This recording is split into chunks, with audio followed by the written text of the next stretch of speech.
speakers need to upload their presentations, if possible, at least 3 hours in advance. Please go to the speaker room in Chinar. All those who are moderators for the session immediately after the tea break must collect their briefing kits from the Chinar speakers room. The poster presentations have to be up at the lunch break and at the tea breaks. I request all participants to encourage the poster presenters by browsing through them over lunch. An important announcement about the declaration that is to be made at the end of this conference. If you have a burning point that you would like to be put into the declaration, please write it legibly on a piece of paper. There is going to be a desk outside the Stein Auditorium which will collect your ideas and inputs until 2 p.m. today. Anyone who wishes to strategize with other like-minded groups is encouraged to use the Silver Oak lawns, which are just next to the gate on the right-hand side, where we have the rendezvous, the tea stall, and we have the stalls for women's organizations, youth groups, the LGBTI groups, to join and discuss what they want inserted as caucuses into the Delhi Declaration and have other discussions. I also want to remind everyone about the film festival going on in the Magnolia Room and the fact that during lunch break at 1:15, we will have the launch of a music CD specially prepared by Kamla Bhasin in the Amal Tas room. Please do join her and request everyone to ensure that the room is vacated by 1:45 precisely. The members of the White Ribbon Alliance are requested to join for lunch under the tree outside in the lawn. This evening, we have a musical treat for you. At 7:30, we have a band that will be playing in the amphitheater. More about that in the evening plenary. See you.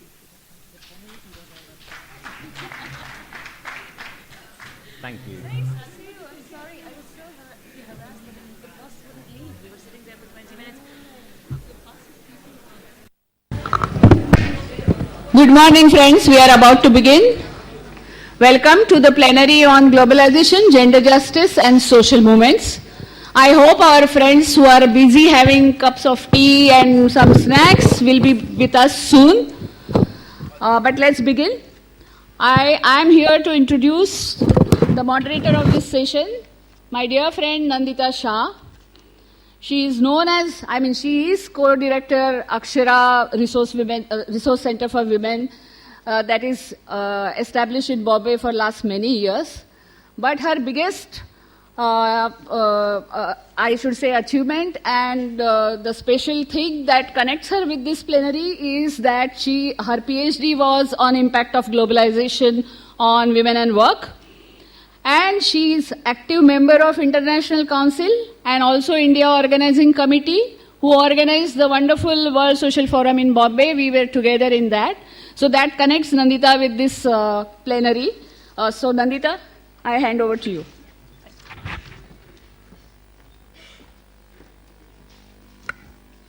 Thank you very much, Jaya. And it's been a pleasure being here and understanding the kind of dynamics that we are all talking about, gender justice from different perspectives. I think the earlier plenary session spoke about a lot about that it's not just about individual change. And I think it's given that we are not talking only about individual change, and we are really talking about how can collectively we bring about change. And this session is a continuation of our earlier session of understanding the intersection that what Nivedita spoke about, what other speakers spoke about in the earlier session, that intersection of class, caste, and other movements that are happening all around us, and how are we able to bring the gender justice agenda in the center of these movements. What we have found that when we're talking about the dynamics of individual change, the programming is different, the interventions are different. And when we start talking about dynamics of collective change, the interventions and the way we will take up the issues are different, and that's what we really need to understand. And what is also important for us to understand is that when we start taking up a particular movement is working with an emphasis on, like say for example, we came up with inter-movement dialogue within the World Social Forum. And movement, they are aware that gender justice is there, other issues are there, but they're not able to take up. Like, say, for example, there was a dialogue between the mining community and the environment group, and both were right in their own way. So how do we break these contradictions and the knots that we are seeing within the social movements, and how are we then able to engage and also engage as men active from gender perspective? I think that's a critical point that we need to bring in. In my experience, even in World Social Forum, though we have been fighting against neoliberal globalization, and all of us are together in that struggle, bringing gender justice on agenda was always a struggle. It was a struggle. The first World Social Forum, the feminists had to say, we need a separate caucus. And why is it that in today's time, when we are saying that we are all together in the movement, we still need such spaces to articulate and to push for saying we need recognition of gender justice agenda within the social movement? And I think that is what we are going to discuss today. I think somewhere there is also need to bring in the intersection of the issues of sexuality, because a lot of time the neoliberal framework doesn't bring the fundamentalism issue, it doesn't bring the caste issue, and it doesn't bring the sexuality issue in the way we would like it to be integrated. And today our attempt is, and each of our speakers is representing regional diversity as well as issue diversity, and I'm very happy to introduce each of the people on my panel. I'm going to start with Rukia Cornelis, who is part of the Sonke Gender Center in South Africa. She's the Community Education and Mobilization Manager, and she's worked for over 14 years on development sector, and her whole focus is around working on HIV, ending violence against women, and right to health. We have Bharat Patankar, who, for a lot of us who have been part of the social movement and icon in the left movement, who has really worked with the rural, lived in the rural areas, worked with the rural activists, both men and women, and has set up some Shramik Mukti Dal for so many years and inspired many young people to engage with them. He's been somebody who has written extensively, but has been pioneered in the water distribution movement in Maharashtra, and I'm very happy to have him with us. We have Jose Roberto, who's from Guatemala, and he is the youth activist working in UNFPA on the issues of sexuality and bringing the whole concern around the social movement, taking up sexuality issues. We have Shireen El-Faqih, who many of you might have heard in yesterday's plenary, who has, I was just looking at her CV, 1 million hits on TED Talks. And I think her book on sex and the citadel in Arab world has really brought in the connection of sex, sexuality, and the way in which we are always hiding behind in discussing some of these issues. Welcome, Shireen. And lastly, I'd like to introduce Srilata Batliwala. Many of the people from India and even internationally know her very well. She's been with us for last 4 decades in the women's movement as a feminist activist, researcher, writer, extensively. And she's been somebody who has been able to bridge the gap between research, advocacy, and writing, which many of us aspire to, but she's kind of managed that balance very well.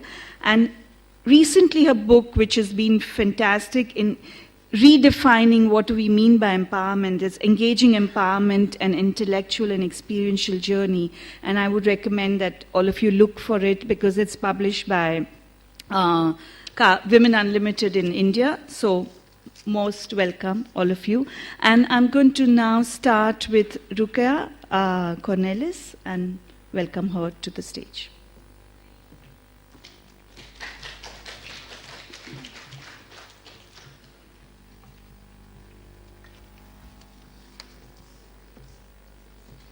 Okay. Good morning, everyone. I was kind of hoping none of you would show. So I am Rukia. Born in South Africa, born into apartheid, or racial segregation, liberated into democracy, and now surviving through an epidemic of violence in our country. My contribution is going to be deeply personal as part of the collective. I will look at how social movements should be engaging issues of gender justice more broadly. Functionary. We're not interested in your opinion. You're just a functionary. According to the dictionary, a functionary is someone who fills a specific role in a political party or some other organization, a bureaucrat or an officer. We tend to picture them as people in grey suits who follow the boss's orders and don't think for themselves. This was the word used by the leader of a social movement that I was a part of to describe who I am. The conversation was about making difficult choices, sustaining a movement, remaining accountable to the masses, and transparent in our governance. I didn't mind being called a functionary. They are activists too. However, by implication, he had characterized me as being less political, less strategic, and less valued. And this wasn't just in relation to my gender. It was in relation to race and my HIV status. It astounded me, especially since at that point I had been responsible for successfully coordinating and organizing what, till today, has been the biggest human rights and HIV march in Africa, coined as Stand Up for Our Lives. I had participated in peaceful civil disobedience for many years. And through our collective organizing as a movement and as a country, had been part of realizing access to treatment for all. That social movement, or political movement, as some refer to it, is the Treatment Action Campaign in South Africa. I left that movement shattered and doubtful about my worth and my activism as a feminist. And at this point, I'd actually like to thank the executive director of Sonke, who has, for the first time, probably unbeknownst to him, got me to a point of being able to talk about that movement and the role of it in women and women's leadership and movement building. He might be a Dean Peacock. So I wish to address 3 issues and hopefully propose a few practical suggestions in relation to what gender justice advocates should consider in our movement building. The first is around social movements in relation to or versus formalized organizations, or a hybrid, so a mixture of both. Again, my experience in the Treatment Action Campaign was, for all intents and purposes, that hybrid. And Sonke, which means together in one of our indigenous languages, whilst not a social movement, could be classified as a politically charged activist organization and a family. One of the things these 2 movements, political organized activist organizations, have in common is the model of paid employees versus community mobilizers that are volunteers, the community action teams that do this as volunteers, the work of movement building. With, of course, the latter being doing the most of the mobilizing for social change in our communities. This does, in our experience, create tensions in a context of high levels of unemployment and poverty, which is the case for us. Organizations or social movements, therefore, have the responsibility to act with great conscience and consciousness in how it organizes. So just two practical things that I think is important for us in our mobilizing.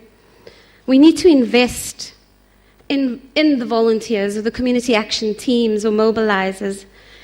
Invest in their capacity and in their skill and their ability to be able to mobilize.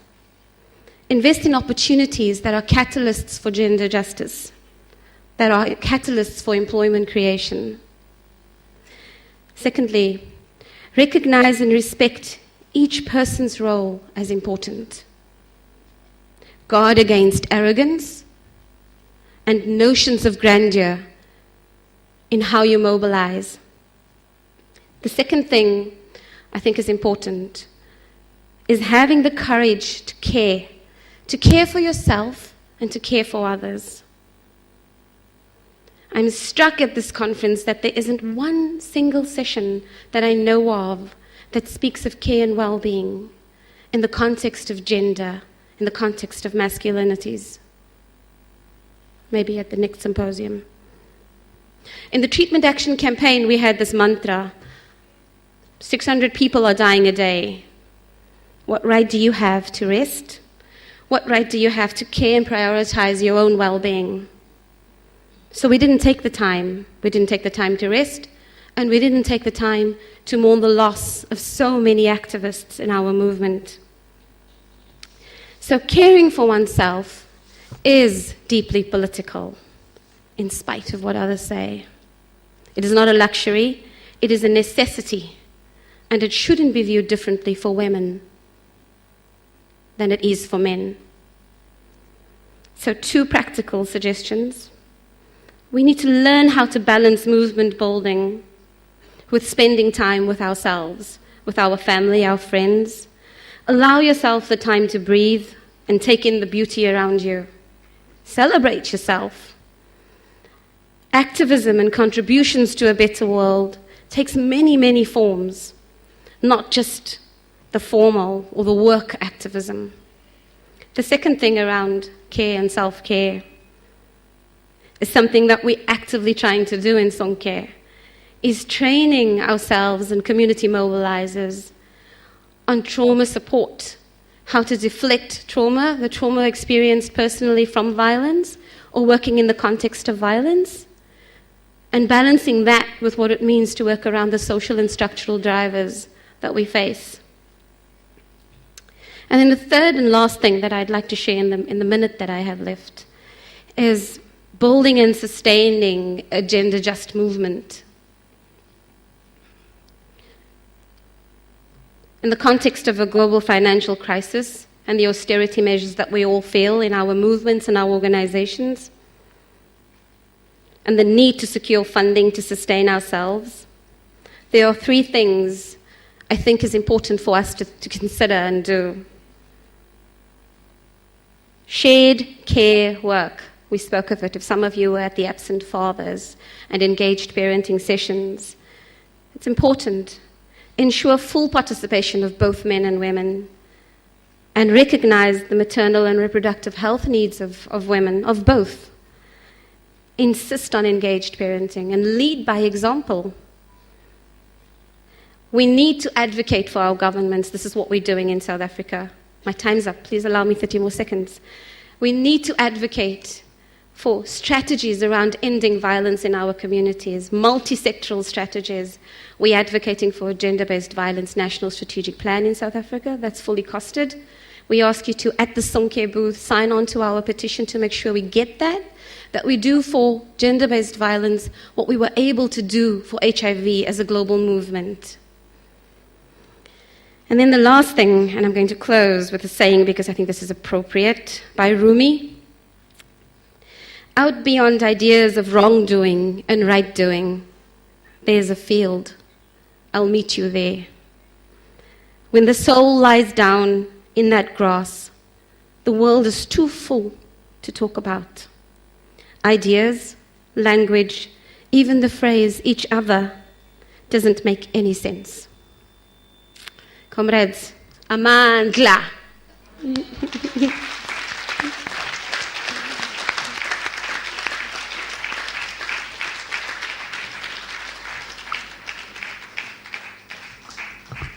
Next, I would request Bharat Patankar.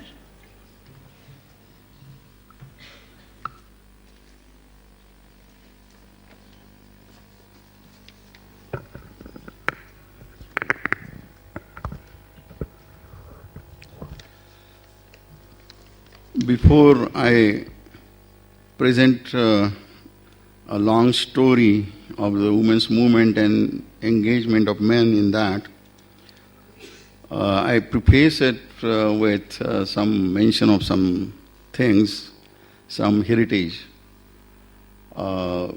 First recorded incidents of mass demand for gender justice, as far as I know, was in 6th century BC when Gautam Buddha, who talked about going from all sorrows to all joys, the women from the clan of Shakya clan, which he belonged to, they came and said that why women are not given entry into the Buddhist Sangha. And Buddha was saying that if women are given entry, then Sangha would not remain alive. It would be corrupted. And there was a man called Bhikkhu Ananda who engaged with women who were demanding this, and he took the side of those women, and he sort of was successful with those women to make Buddha agree that women would take entry into the Sangha. But nonetheless, Buddha said that Sangha was going to survive for 1,000 years, but now it would survive for only 500 years.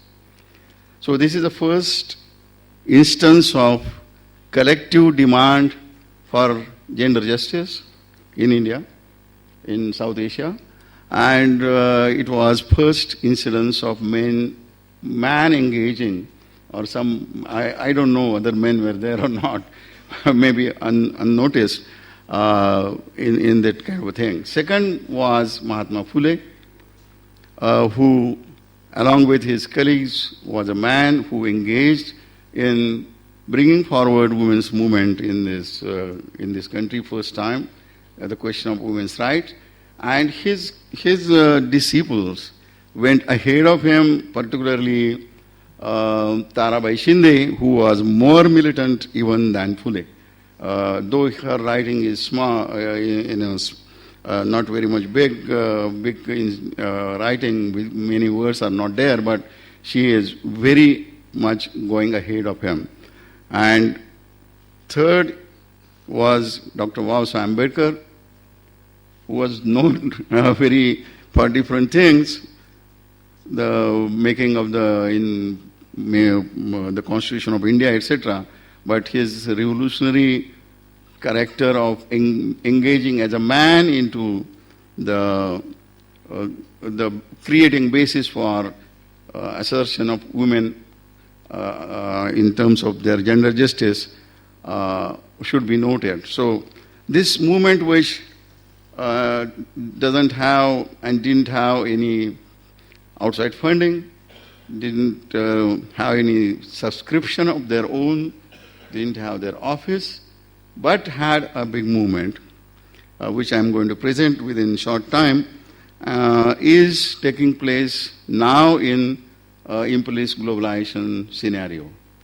And it was taking place before that in non-globalized but less globalized imperialist globalization. Globalization was also there. And I would take this chance to thank my companion woman who helped me to de-man myself throughout my life, and she would help me throughout my life. Gail Ombet is sitting here. And I think that kind of a thing should be, whatever men engage themselves for women's liberation, I would say that it is impossible in today's society that men demand themselves totally. They are going to be caste biased, they are going to be gender biased, and they are going to be men dominating. Some tendencies are going to remain there. With this preface, I start that from 1975 to early 70s to early 80s, there was the first period of rural women's movement, which went on in very many parts of Maharashtra, where men engaged themselves to become and to function as catalysts and precursors for women's mass mobilization, for women's liberation questions, not just accessories to the women's accessories to the men and women's movement, or left movement, but their own movement as women's liberation movement. Sri Mukti's women's liberation organization in tribal areas of Maharashtra. Then came the women's liberation organization in the caste-ridden and well-developed southern Maharashtra area. And this kind of a thing also went on in cities to a certain extent, but that story I'm not going to touch today. But this movement was, the peculiarity was that men was, throughout these slides you will see that men are not appearing into any slides. Why? Because men were not supposed to go there on the stage. Men were not supposed to be in front of the marches, but they were supposed to help the movement. And that's why you go through any slides which are here but which are not here also, you will not see men in any of the pictures except for some cultural kind of programs. So once we come through this history, on the eve of imperialist globalization, the movement of Sri Mukti Sangharsh starts when the textile workers from Mumbai come back to the cities in a historic and defeated strike, and their women already were in the rural areas, and they start a movement for drought eradication, for equitable water distribution, but the women start their own movement for women's liberation questions. May be their questions related to their life in employment guarantee scheme work, their life in their fields, their life in the houses, etc., etc. So it was it was a slogan that it is Stri Shakti, Hirvi Dharti. The green Stri Shakti is women's power, green earth, Hirvi Dharti, and Manav Mukti, that is human liberation. That was the slogan with which he started.